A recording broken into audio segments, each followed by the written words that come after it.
Hi guys, and welcome to LearnDrawDesign. In today's tutorial, I'm going to show you how to open up Adobe Illustrator and how to navigate the interface. So let's get started.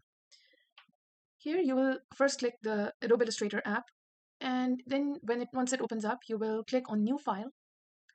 And then there are several presets available here, as you can see. If you save any, they will be saved under the Saved tab, but there are many for mobile, sizes, for web, for print, branding, social, which is used for social media, and several others. For now, we'll start with web, and we'll do the web common, which is 1366 by 768 pixels. In fact, let's do web large. And here it comes with its already set dimensions and color modes, and you just click create.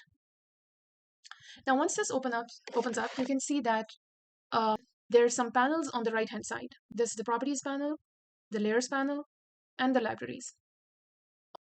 Also, on the left, you can see this toolbar here. You can consider this workspace as your actual workspace, like a tabletop on which you work. You might have some things lying around here and there. And here I will show you, if you open up the window, this is workspace. If you're doing some kind of painting work on Adobe Illustrator or some artistic work, you might want to have this painting preset open.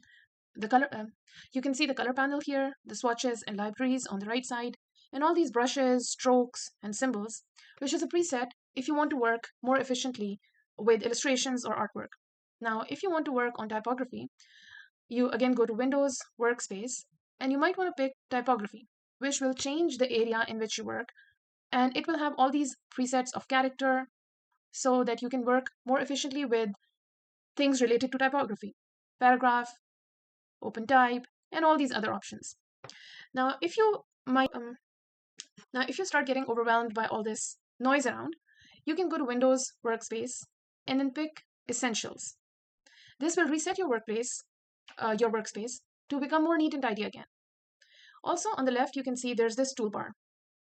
And on some tools, you might see this little triangle on the bottom right side. And if you click this, it will open up another little tab that shows all the options which this button provides. So for example, this button here provides the direct selection tool, which is picked right now. But if you press a little on this triangle, it will also provide you with the group selection tool and the lasso tool. It also has a tear off here, which if you click, then this window opens up and you can see the tools that are in here individually presented to you. If you want to clear off the workspace at any time, you can go to Window, Workspace, and Reset Essentials, and it will reset your workplace for you and make it neat and tidy again. Now let's see another example. If you want some brushes and colors and swatches out here, and you're working with an artwork, you might want, let's pick here, from this window again, you go to the Windows tab, and you open up Brushes.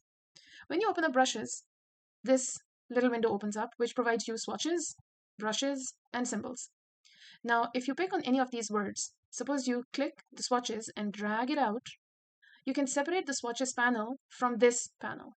You can also drag out brushes.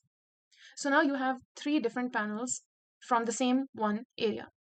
You can also drag these panels to the right and add them into this panel. So now you can see the swatches have entered here, the symbols, and let's say you can, of course, drag the brushes into there, but let's say you don't want to. So you can just press the close button and there it goes. Now let's say you have worked on your artwork and you want to clean up the space again. What do you go to Window, Workspace, and Reset Essentials. So that here you see those 2 additional tabs are gone and the workspace is neat and tidy again. One other tip I'm going to give you is if you go to Window, you have this toolbars. Now right now, the toolbar we have here is the basic one as it's selected here, but you can go pick the advanced one and you will have a few other tools as well here. The advanced toolbar gives you more flexibility of working with a wider range of tools. And if you cannot find any tool right here, even in the advanced toolbar, see if it has a little triangle and click that. And you might find it in the drop-down menu. This is really important because sometimes when we're working, we might lose the tools that we were working with. For example here. What happened to my toolbars? They're all gone. I can't work anymore. But worry not. This means that probably by accident, you pressed the tab key. So when you press the tab key, the tools come back. There you have it, your tutorial for today, navigating the Adobe Illustrator interface.